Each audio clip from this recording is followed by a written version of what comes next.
What's up guys? Another day, another bike tayo ngayon dito sa ating Citra Garage.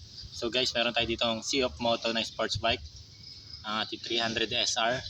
So ang gagawin natin dito ay magpapalit tayo ng oil seal dun sa gear shift nya. Pakita ko sa inyo kung bakit.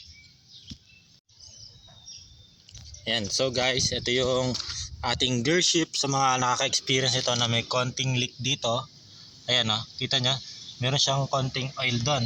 Ayun o, tulo na o. Papalitan natin yung oil seal dyan. Ayan, tanggalin lang natin to, then sikwatin natin yan. May pamalit na tayo dyan. Balikan ko kayo guys after natin matanggal to. So guys, ito na yung ating oil seal na ipapalit. So tanggalin na natin siya.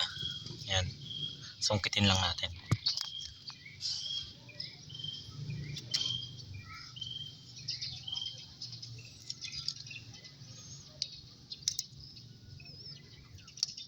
Ayun na, lilik na guys. Mahirap siya tanggalin pala.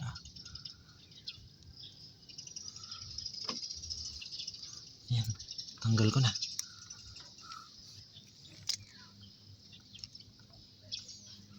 Ito guys.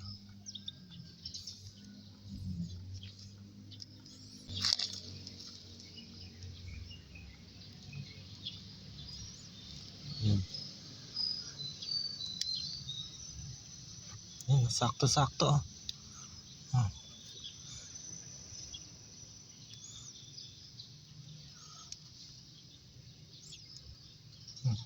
Nalapat ah.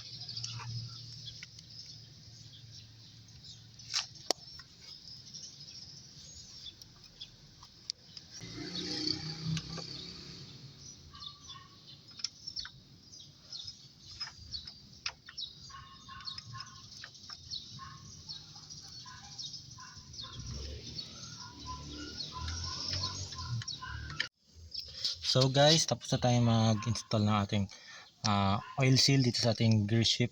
Ayan, wala na siyang leak. As you can see, okay na siya guys. Ayan, asin natin para makita natin mabuti. Ayan, wala na guys. So ganyan lang ang pag-install ng ating oil seal sa ating 300 SR.